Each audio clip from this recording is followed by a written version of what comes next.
Hi, I'm David Dreith with Easterseals Crossroads here in Indianapolis. It's October and we're celebrating National Disability Awareness Month, National Disability Employment Awareness Month, with this very special event, Mining for Gold, a conversation with Aaron Likens, a flag person for NTT IndyCar Series. We're very happy to be sponsored today by One America, and we're also very excited to be collaborating with two other Easterseals affiliates, Easterseals of Arkansas and Easterseals of Southern California. Now, the format of today's event will be a 45-minute conversation between Aaron and my colleague at Easterseals Arkansas, Ron Ekstrand. You have a chance to ask questions using the Q&A button at the bottom of your screen. And after about this 45-minute interview, we'll be answering your questions live.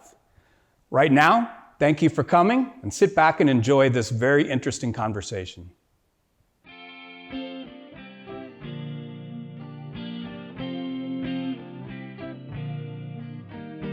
Welcome to today's program.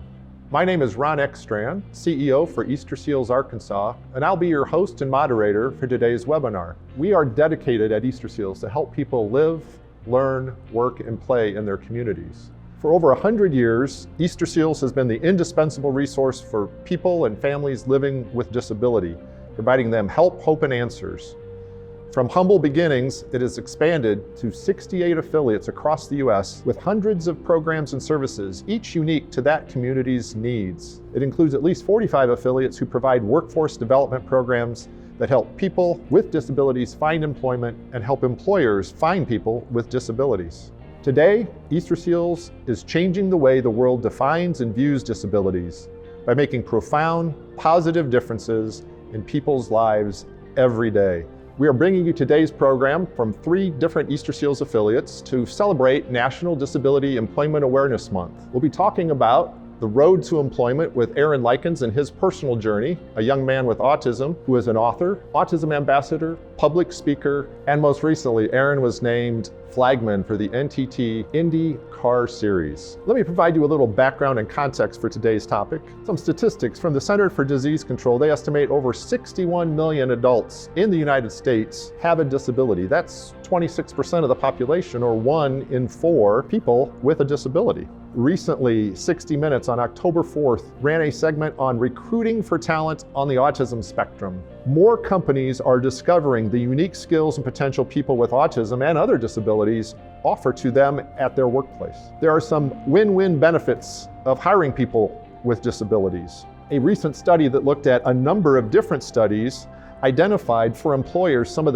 the major benefits include things like improving profitability, enhancing competitive advantages, creating a more inclusive work culture, and ability awareness. For people with disabilities, this includes benefits like improved quality of life and income, enhanced self-confidence, an expanded social network, an increased sense of community, and increased independence. We always need good people.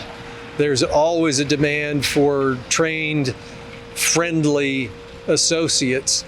John is a perfect example of the kind of people we like to see in our stores. In many ways, John is a role model for all of us. He's friendly, he's outgoing, he does everything we ask, he's energetic. That's the kind of person customers enjoy meeting when they come to the stores. He's an example of what Kroger represents in our diversity and inclusion goals also, because we want to reflect the communities we serve. So if we're able to support the disability community, then that helps us carry forth those ideals and principles, and we benefit because of people like John. I really think it's important as a society to recognize that we've got this great population, these talented folks who are special needs, who have special needs, but they're just as capable in working in mainline businesses, mainline types of stores, bakeries, retail, and they're just as eager to work. I would tell other prospective employers, open the door, especially working with the Easterseals program. They have been just phenomenal in helping our business grow and finding the right individual who loves, for example, our bakery, who loves to bake, who loves to decorate, and who also loves to work with customers. Easterseals already knows the clients. They already know the individual. They're perfect in being able to pair up this person to retail, cooking, restaurant work, labor, assembly work. And that's what's so great about Easterseals. This topic of employing people with disabilities is coming at a really important time, particularly with COVID-19 and the need to find people to work for your business. We're going to spend about the next 45 minutes with an interview with Aaron Likens. And we'll also hear from some of our sponsors and some of my colleagues about this whole topic of employing people with disabilities. In addition, afterwards, we will have a 15-minute Q&A. So we'll be using the Q&A function on the webinar here today. So as we go, please queue up your questions and we will be happy to answer them at the end of today's program. We hope today, as we talk about recruiting, onboarding, supervision, and the work environment, that we come up with ideas that will help you, if you're a prospective employer, think about how you can start that journey or continue that journey of employing people with disabilities.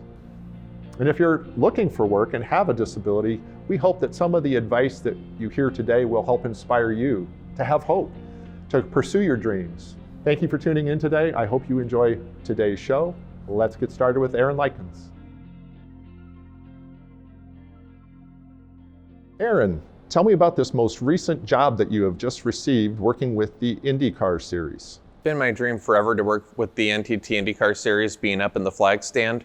I've been involved in motorsports for 25 years now, and this year I got the opportunity to become part of the team. And when you've spent 20, 25, 30 weekends out of a year going to tracks all over the country working in the junior series, and then to get the call up to what you've wanted your entire life, I'm a rider, but I'll never be able to put into words or be able to say the words just how much that means. Tell us about your book. You wrote a book called Finding Kansas, and I understand, from having read it and knowing you for all these years, it's not about a geography lesson. Tell us about the book, why you wrote it, and what it's about. Finding Kansas, I started writing that in March of 2005. At that point in time in my life, I'd had my diagnosis of Asperger's for just about 15 months. Information back then on the internet did not paint a pretty prognosis. I went into a horrible depression. I couldn't speak anything. I could state facts all day long. I could tell you about the 88 or 92 Indy 500 and just give you facts about everything. But talking about emotions, how I felt, why I felt, you'd get nothing. I would be a broken record of I don't know. So one evening I sat down at my computer and I just started to write. Communicating via words in a conversation like this, it can be difficult because I have no idea how you're going to respond. But on a computer screen, that bypassed the processing aspect, so it became a one-way conversation, and chapter after chapter after chapter, I really wanted my parents to know who I was and why I was. But not only was I telling them, but through writing, I was discovering myself as well. So Aaron, in your book, you talk about Asperger's, being on the spectrum as being a situational disability. Can you describe that a little bit more in terms of, like, people watching might be like, well, how is Aaron able to sit here and be able to talk like this and you're not having trouble finding words? So explain a little bit about that idea and concept.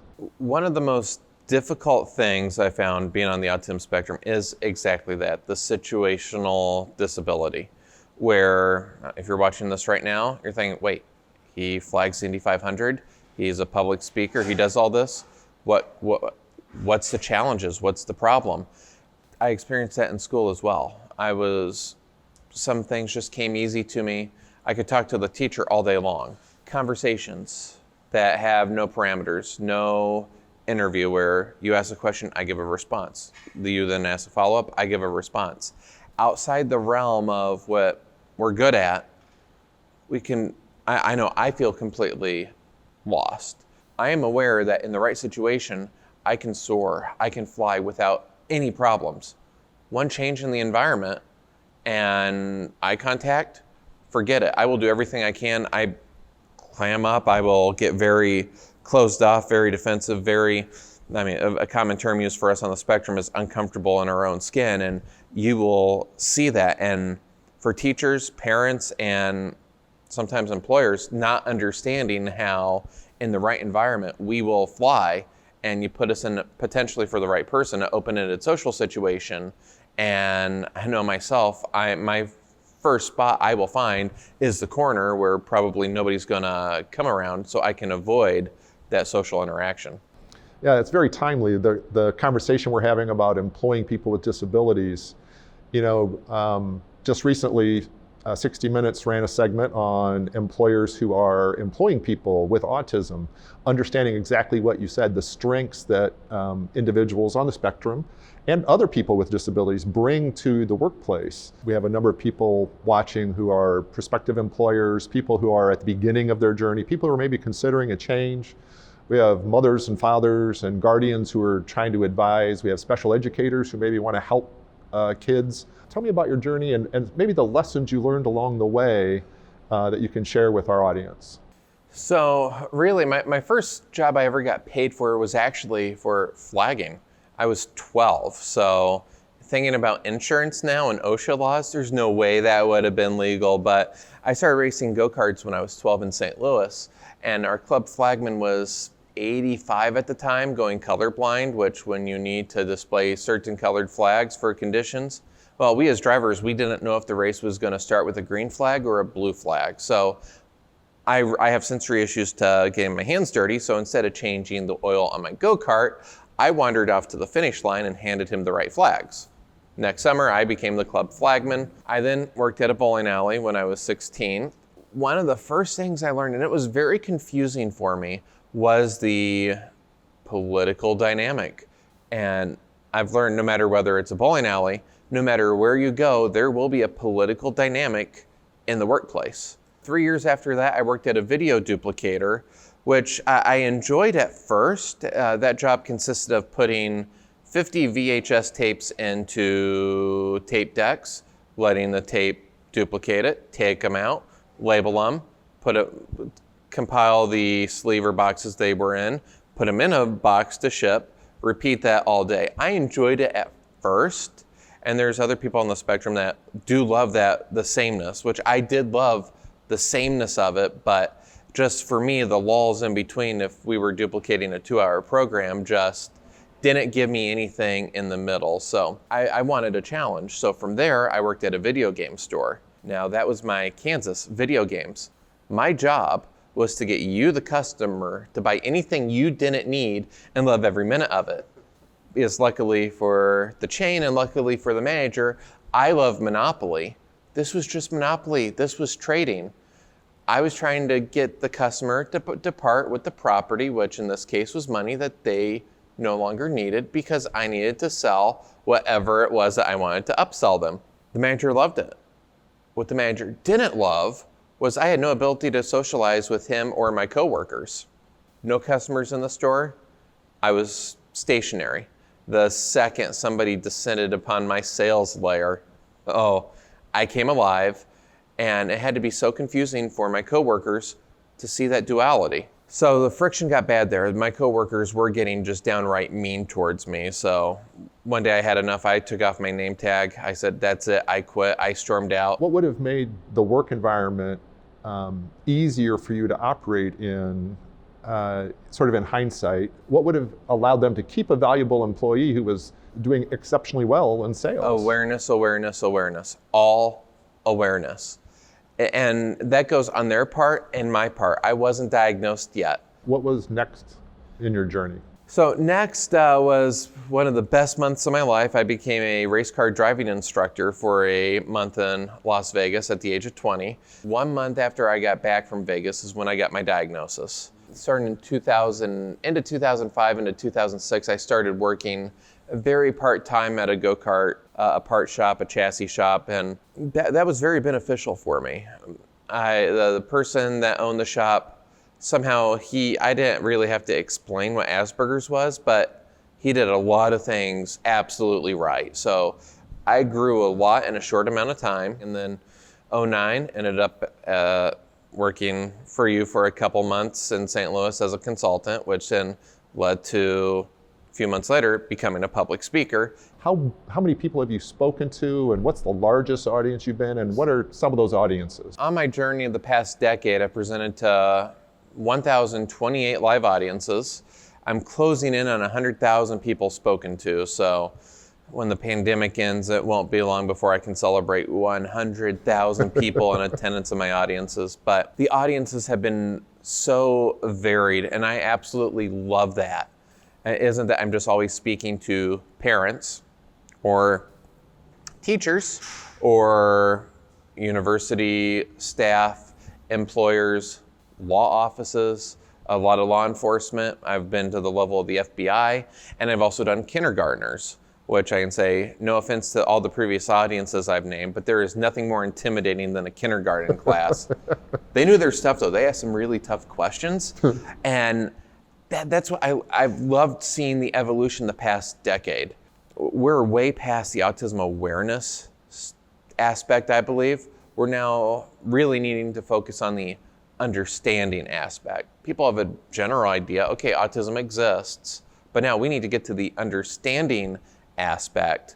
So families, schools, and definitely employers can understand what our strengths are and how we can be utilized so it's good business for everyone. Let's take a moment now to hear from my colleague, David Dreith from Easterseals Crossroads. Thanks, Ron.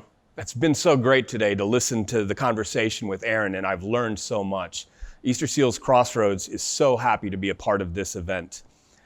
In central Indiana, we're noticing more and more businesses hiring for diversity, and not just because that's good for the community, but because it makes great business sense.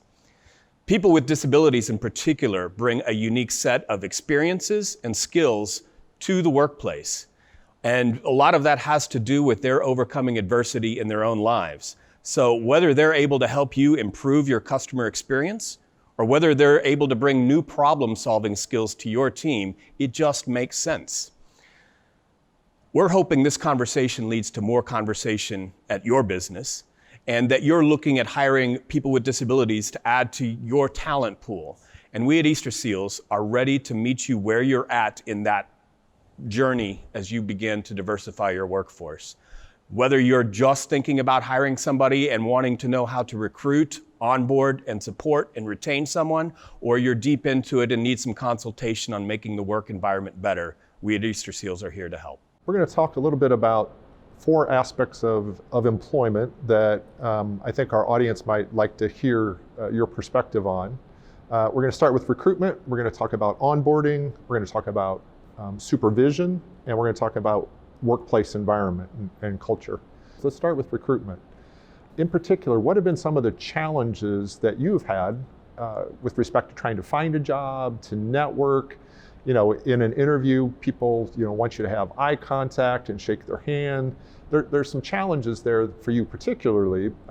What have those been like, and how have you overcome those in a way that have worked for you, and what tips do you have? Yeah, finding a job was very difficult for me. How do you go about doing it? For me, just going in and asking for an application.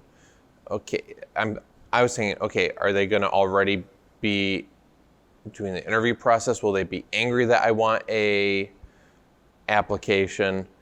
So even before you even get filling out the application, for me was difficult. Once you get past that, the interview process, the extremely difficult, especially changing to the networking. Some people on the spectrum are great at selling themselves. They will be very proud of what they've achieved, what degrees they may have, what jobs they may have had in the past. Myself, I am the world's worst promoter. That's just not who I am. So interviewer may be asking questions and I may not be forthcoming about what my skill set is because, well, I don't want to sound like I'm boasting because I don't know what the difference is between boasting and stating fact.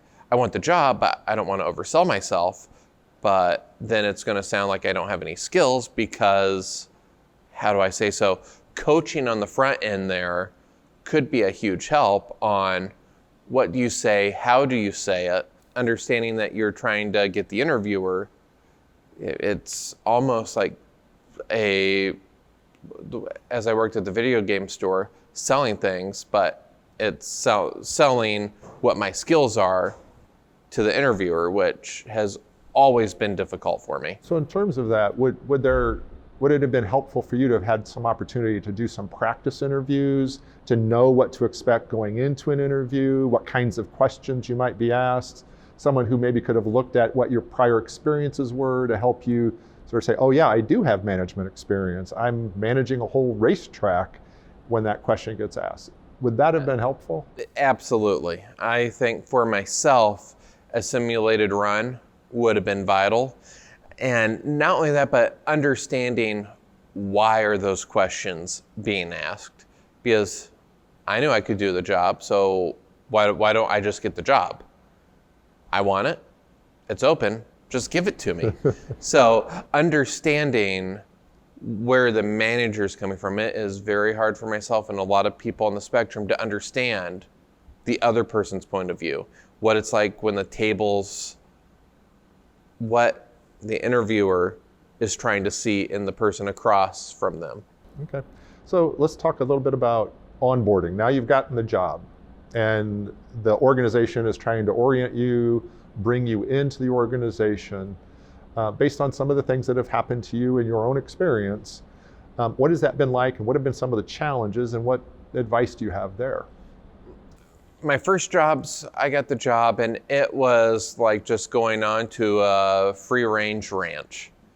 The structure just, hey, you got the job, congratulations. Oh, go work on the computer. Not a lot of structure. Not a lot of structure, not a lot of do this, it works this way, it works that way. That was my entry-level jobs. The more advanced along the way, the structure's been there. I've heard from other people on the spectrum that, you get the employee handbook. Okay, that thing's 80 pages long, and it's like a waiver that you might get if you're about to go on a roller coaster or something that has 60 pages of legalese. Does anybody actually, you're supposed to, and you're gonna sign something that says that you have read it all. But it's very hard for us on the spectrum to decipher what is important. Not that I'm saying that it's not important, it is important. But just what are the priorities? What is expected of me at what time? So the structure aspect is absolutely vital, because if left wide open, we may get into a panic going, what am I supposed to be doing right now? So having some rules of the road, which feels comfortable, and understanding what those are, but also understanding which ones are the most important to definitely pay attention to. In terms of the onboarding and bringing you into the organization, you've talked previously about the importance of having that go-to person, a mentor or a peer support or someone that can help you navigate. Why is that important, you think? Well, why it's important for someone to be there? It's sort of the same reason why you mentioned roadmap, and I just had a thought. Roadmap, road signs. Imagine driving down the interstate and there's just 80 signs. Now, being a motorist, you've learned what signs to look at and what signs are, lane ends, 2 miles, okay, whatever. But you see octagon, that means stop. Right. Well, you've learned that. Well, imagine the road is so cluttered that you can't see shapes. You don't know what is relevant and what is just an advisory. What is a command and what is an advisory? Where that person comes in, that mentor, that coach, that call them friend, whomever they are, they can help translate what signs are an advisory. Hey, that lane's ending 2 miles from here. That coach, that mentor is going to be able to translate to, I don't know if translate's the right word. Yeah, I don't want it to sound like we need our hand held the entire way, but it's just absolutely little things can have a monumental success. And that person we trust, that person that can help us along the way, may make the difference between a person like myself when there was no direction. I didn't know what was going on. That job may have very well lasted 12 hours because I had no idea if I did a good job or bad job. To knowing exactly what I'm doing, what is expected of me, and just absolutely hitting grand slam after grand slam with an amazing team. One small change, one small person in the whole dynamic can be that difference. And a lot of times organizations want to welcome someone in, and so they have this big social event. They want to take everyone out for, a happy hour beer or big lunch where you're with a lot of other people that you don't know. For you personally, what would that have been like? Would that have been something that worked for you? And can you call in sick on your first day? So that'd have been overwhelming. That would have been overwhelming. My first day with IndyCar was at the Indy Grand Prix in July. And there was, we came in at 8:39 in the morning, and we immediately went to the Indianapolis Motor Speedway to start setting up for the event.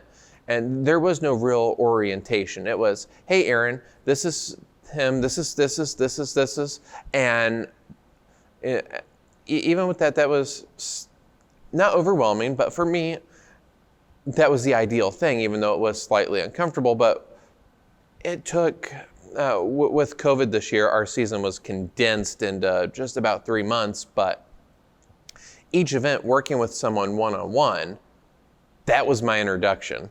Yeah. And I liked how I've gone from people being unsure about me to now going, hey, he actually has a sense of humor. He can talk. Had it been that, throw me in front, let's have a function, I wouldn't know what to say. Even though I'm a public speaker, I'm public speaking about the autism spectrum. Being up there as myself, what do I say?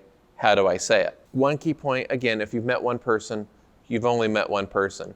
There may be a person out there that does want the function. I don't know who that person is. I can't imagine what type of person that is, but there may be somebody on the spectrum that would appreciate that. That would be better and more ideal for you one-on-one. I think one of the things that you're saying is, let's not assume just because this is what I would want on my first day and how I would want to be oriented, that's how everyone wants to be oriented. So you need to get to know the individuals who you're bringing on board in terms of orientation. Yes, I do a lot of law enforcement training, and I say the biggest trap, and I'd agree with this with employers, the biggest trap you can fall into, and actually I say this to teachers as well, is just because X works for person Y, you're not going to have a 100% success rate.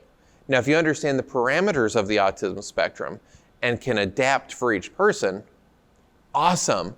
But just because one thing works for the past 5 people, don't expect to have a 1,000 batting average for the next 5 individuals.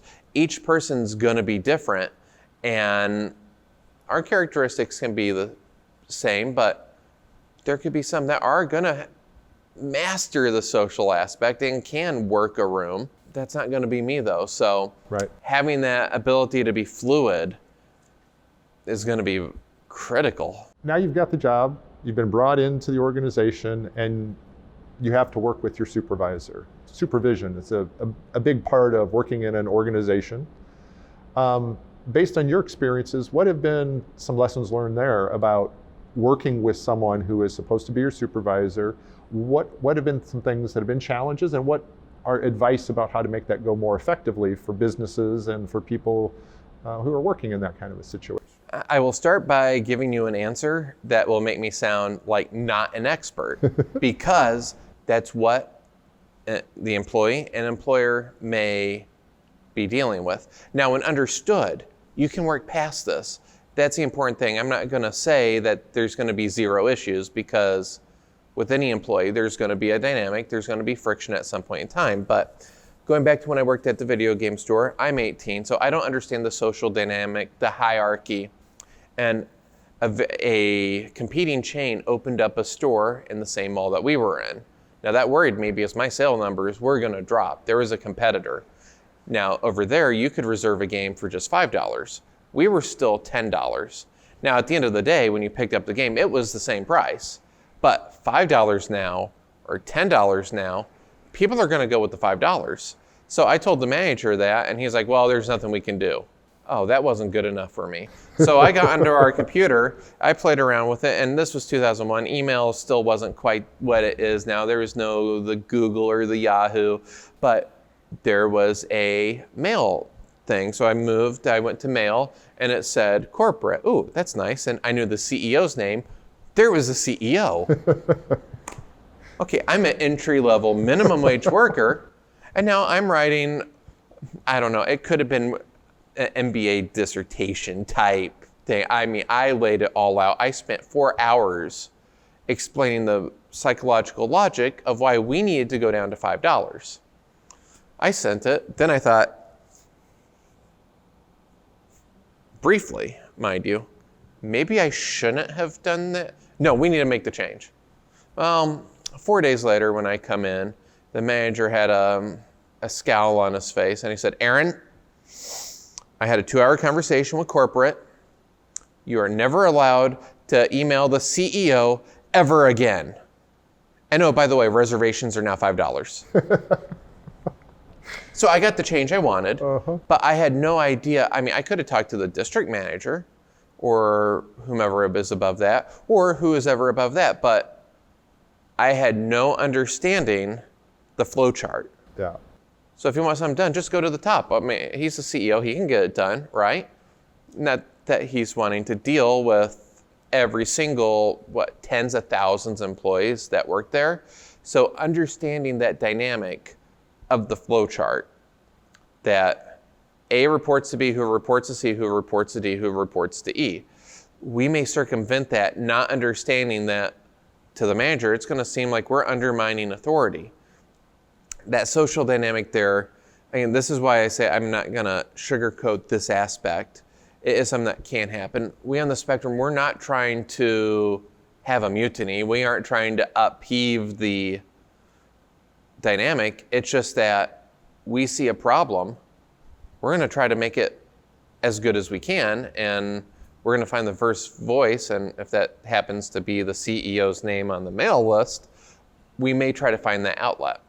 So actually, I think there are a lot of CEOs, me included, that love the idea of having someone in the organization who cares enough and sees a problem and brings it forward. So, one piece of advice might be to make sure you have channels of communication where employees can make those suggestions, educate people on what those channels are so that the CEO isn't getting bombarded by thousands of just random emails, but there's a process by which these suggestions can be brought forward.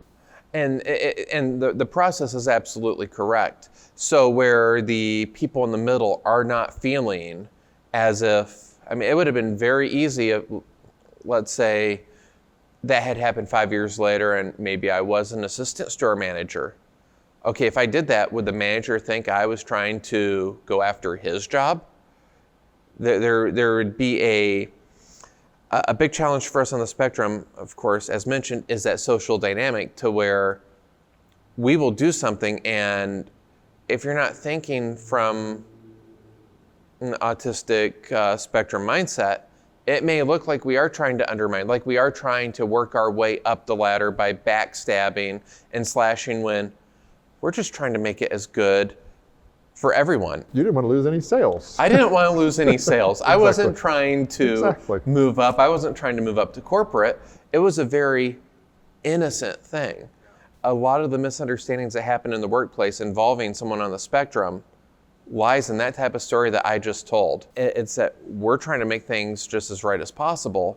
And from the outside, it's going to look like we're coming after this person's job or that person's job. So you've walked into various work environments. What could have been done differently, or what adaptations could be made to have made the work environment more supportive for you to be more effective, that would have been relatively easy for an employer to make? Now, for me, that's a tricky question to answer because I don't have that much experience after my diagnosis going into places. Word usage, very important. If there does have to be a conversation with a manager, something along those lines, the usage of words on trying to correct a problem, trying to strengthen, can be vital. So understanding on the manager's aspect. I'm fortunate in that I know my challenges. I know that talking to my coworkers, not my strong suit. So saying, hey, Aaron, just go talk to him. It's not that difficult. That is a knife stab. It's soul crushing. Yeah. Absolutely soul crushing. So from the employer standpoint, understanding, and we can have big strengths. And unfortunately in society, if we think somebody is good at one thing, well, doesn't everything come easy to them? I mean, it's easy to fall into that type of mindset that they're going to be good at everything. Let's take a moment now and hear from my colleague from Easterseals Southern California. I'm Debbie Ball, Vice President of Employment Services at Easterseals Southern California. With more than 15 million working age adults with disabilities in America, we have a huge untapped labor market. Some of the reasons for this are that many assume people with disabilities can only perform certain types of jobs or are best suited for one type of work or another. That's simply not true. There is no one-size-fits-all for any person seeking employment. At Easterseals Southern California, we help everyone recognize that hiring people with disabilities isn't about charity. It's about diversifying the workforce by adding people with new skills, talents, and experiences. In addition, it's important to understand that employment is about economic development and what employees can bring to the table. A solid match between an employee and an employer benefits both, and in doing so, builds a stronger community for all. Thinking about those four dimensions of employment, or those four aspects of employment, we talked about recruiting, talked about onboarding, talked about supervision, and then we talked about the work environment.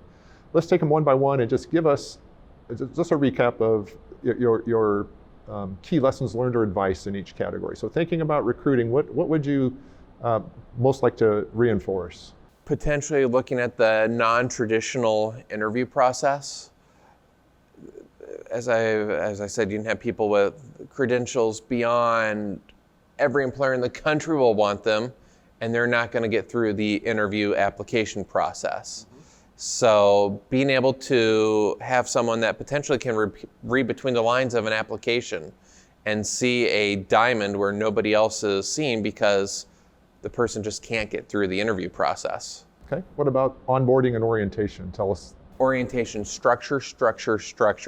Let us know what is expected of us. Don't just throw us into the fishbowl, so to speak, and expect us to know the routines and the social cues. Right. Neurotypicals can pick up on when lunch is. They might not have to be told when lunch is, when can you take a break, when can you do this, whereas a person on the spectrum, spell it out just a little bit more. And what about supervision? Advice about supervision? Supervision, be prepared for a little bit of friction, potentially, not to scare employers, but explaining things logically.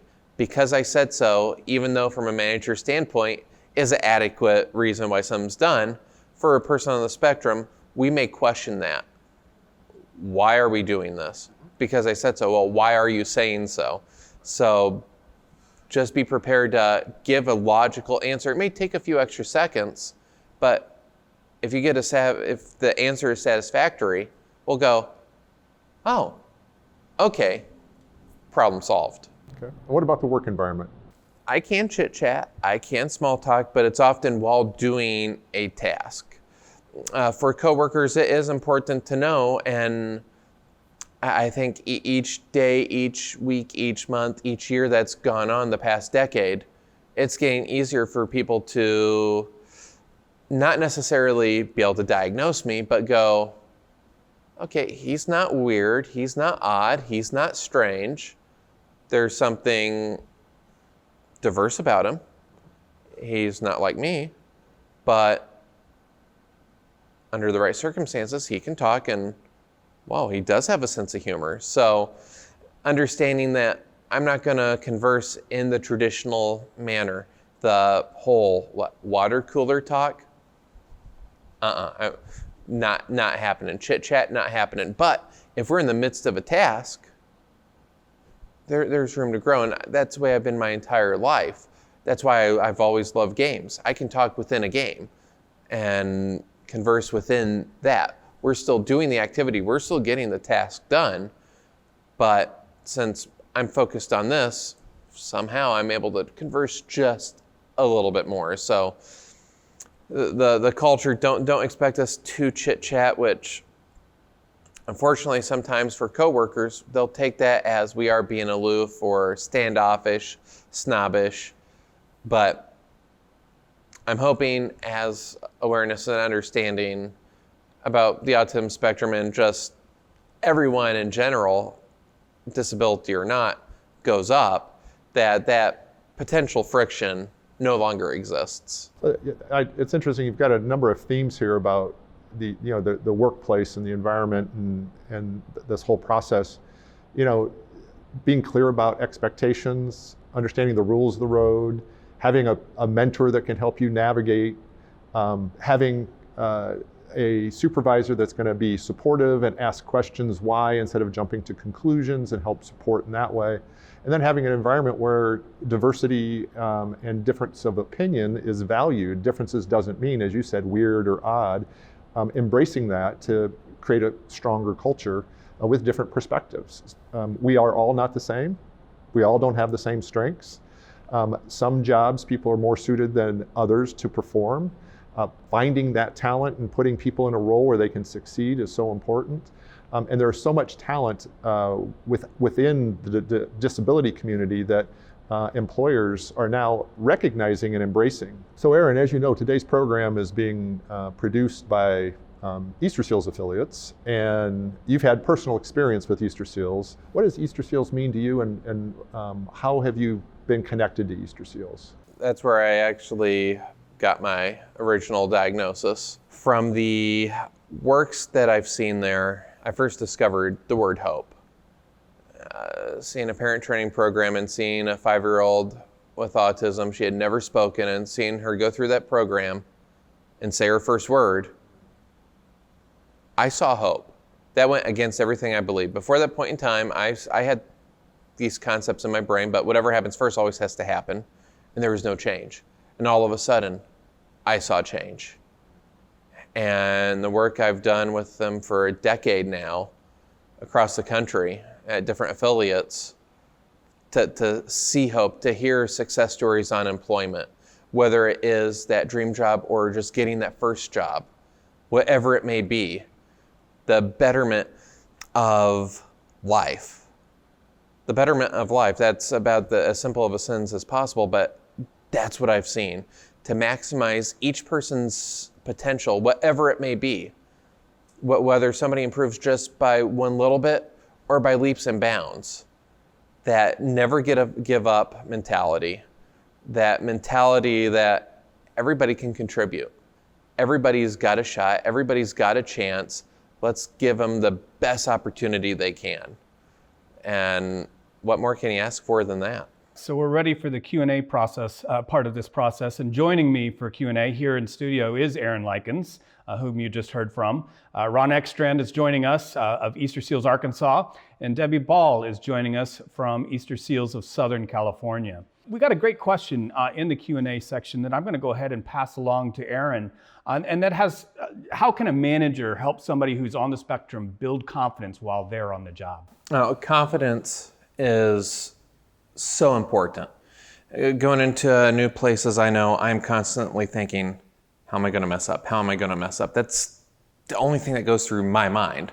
So having that manager that will allow me to not necessarily put me in an absolute fail situation, make sure that I have the skill set slowly building step by step to that position to where I'm going to be able to know, hey, I didn't think I could do this, but I can. And then you can work the next step, and the next step. Excellent, excellent. We also had a question come in about managing through change, feeling comfortable in your own skin with change. And I was going to toss some of this out because this is really relevant right now with COVID-19. Many of the people we're serving that are on the spectrum, one, they saw their jobs completely end or completely turn different. And those that were furloughed or left a job or starting a new job, they're not coming back to the same job they did. So Debbie, I'd like to hear from you what you guys are doing in Southern California as you're working with people who are on the spectrum to make those adjustments and feel comfortable in their own skin. It's a lot of mentoring, just making sure that we have people back. understand that we're there if they lean back and need us, but we're not going to take over, we're not going to take charge, we're just going to be a cheerleader or a mentor or just that kind of attitude. It's like, yeah, we all need that, and it's not something that's distinct to just people with autism or disability. You heard Aaron in the interview allude to the fact that how critical the interview process is and how it can be an extra challenge for somebody who is on the spectrum. What do you recommend for employers? How do they set up the environment so that that interview process is more comfortable? Yeah, so that's going to be a tricky one because I believe the most important statement is if you've met one person with autism, you've met one person. So one person could have an issue with lights. A lot of individuals, fluorescent lights can be a just big distraction, if not a sensory pain.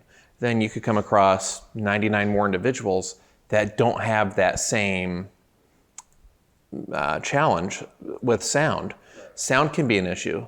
I know when I was going through school, I could hear what was going on in every classroom around me, which can be very distracting in an interview, because if we're having an interview, well, we are having an interview right now, but in a job interview, I may constantly be looking over there trying to see through the wall to hear what's going on, or I could be distracted with what's going on outside. So each person's challenges could be different, but the one thing for managers to learn is, and well, more that not necessarily need to learn, but need to be made aware of, is just because I'm looking over here, I'm not disinterested in what you, the interviewer, are saying. It's that I'm distracted with everything else that's going on in an already stressful situation. Absolutely. Just listening to it, it can be a little bit of a complex and a little bit of a challenging situation. Ron, what would you tell businesses that are looking to diversify their talent about what Easterseals offers, and how would they get in touch with your organization in particular to hire people with disabilities? Easterseals Arkansas.com. There are a number of resources that they can tap into, whether it be job training for someone who's not quite ready for employment, transition if they're in high school looking to get job ready for when they graduate.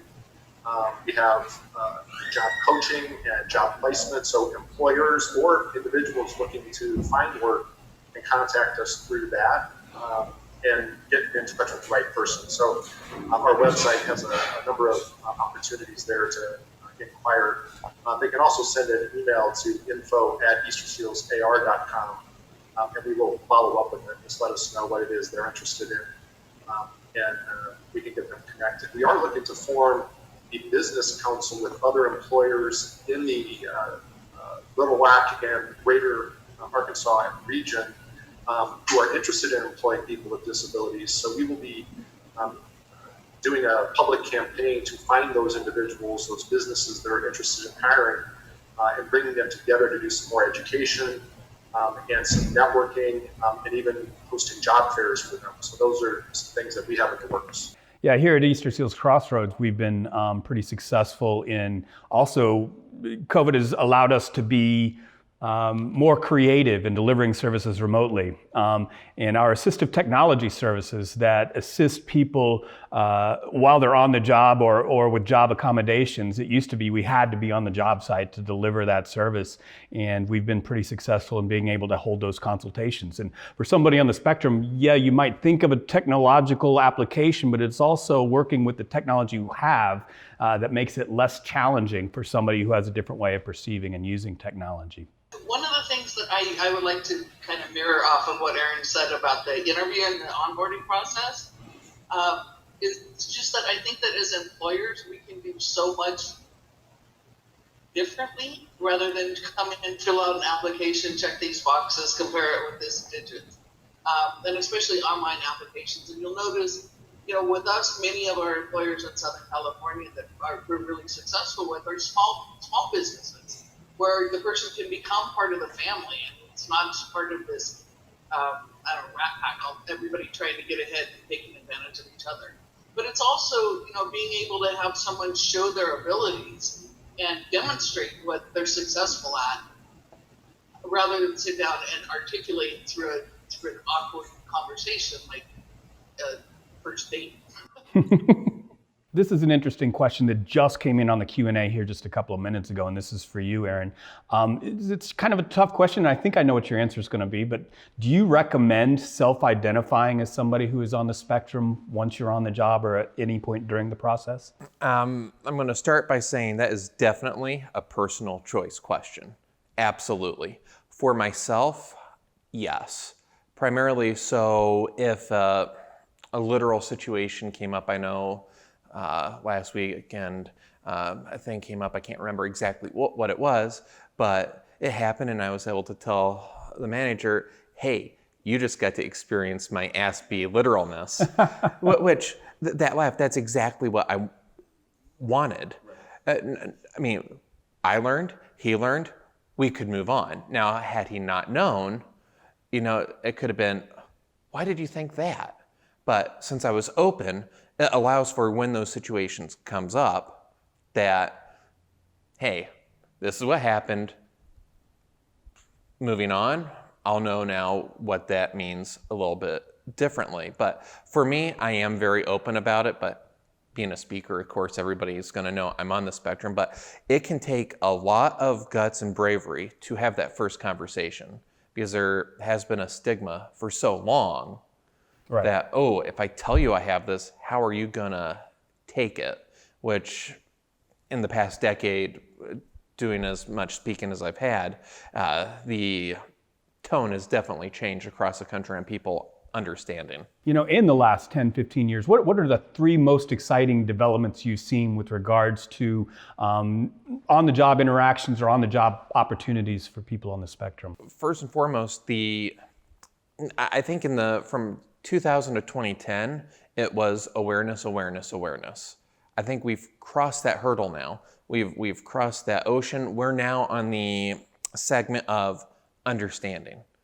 Okay, people have known the name of Asperger's or autism spectrum. They may know the name, but what does that mean?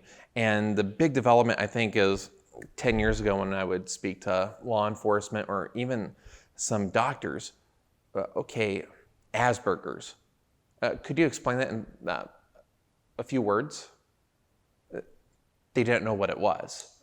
So, but before we can work on anything else, you have to know what it is. And I think for me, you said three things. I think this would fill the top three because before you can go anywhere else, you got to get to that understanding component. And I think we are at that point to where we are now crossing it. Okay, let's make a number two, is not every person on the spectrum's the same. When I started speaking a decade ago when Ron brought me on, I'd go to presentation after presentation of people that had the awareness that they knew it existed, and the thing I would just hear is references to, everyone's like Rain Man, or, everyone's like Sheldon. I remember going back to 2010, and this, I think I blogged about this, but for March Madness, a teenager had the first 2 rounds perfect. Statistically, that is almost impossible, but all the news headlines, every headline, it wasn't teenager, it was autistic teenager has perfect 2 rounds. So then I was bombarded at presentations of, hey, how's your bracket? No, just because one person had it doesn't mean we're all perfect on our brackets. Mine's always done by the second game. Absolutely. From an Easterseals perspective, I've noticed some of that change as well. It used to be you representing an Easterseals, you knock on the door of a business 15 years ago and you'd immediately see apprehension and nervousness and fear. Now we're welcomed, and often it's, we've been looking to reach out because we are hiring people with disabilities more and more, and we need to know what we can do to better accommodate them on their jobs. I mean, we had a large firm that we're hoping to be talking about soon that reached out to us that they felt like the people with disabilities weren't going to reach out to their tech help desk if it was an accommodation that was disability related. So they're working with us to set up a help desk on their behalf, and then we can provide that consultation. So what do you think then are the 3 biggest challenges you think we need to look at? When society has a preconceived image of what a person's going to be like, then you think every person is going to be the same. And when that's not the end result they get, there can be apprehension, or then we go from that understanding component needing to go back to the awareness component because of that concrete image in people's minds. So I think that's going to still be the biggest hurdle before we can really get to where we need to be. And maybe this will be a ongoing 100-year where we just keep going and 2 steps forward, 2 steps back. But whatever the case, we will keep going. We will absolutely keep going. And whether we get it 5 years from now or 50 years from now, and whoever we pass the torch on to, this is going to be something that I think that this challenge of busting the stereotypes is going to be that's why we're all here, isn't it? Right, exactly. I think that's a fantastic note to wrap up on. As Ron mentioned, you're going to soon see a screen that'll have links. This presentation and interview has been recorded, and you'll be able to access those links from a bunch of different sites as well. Again, we want to thank our sponsor, One America. I want to thank Debbie and Ron for joining me on the panel here with Aaron. And I want to thank you as participants for joining in. This is a great way to celebrate National Disability Employment Awareness Month, and we couldn't have been happier to have you join us. Thank you.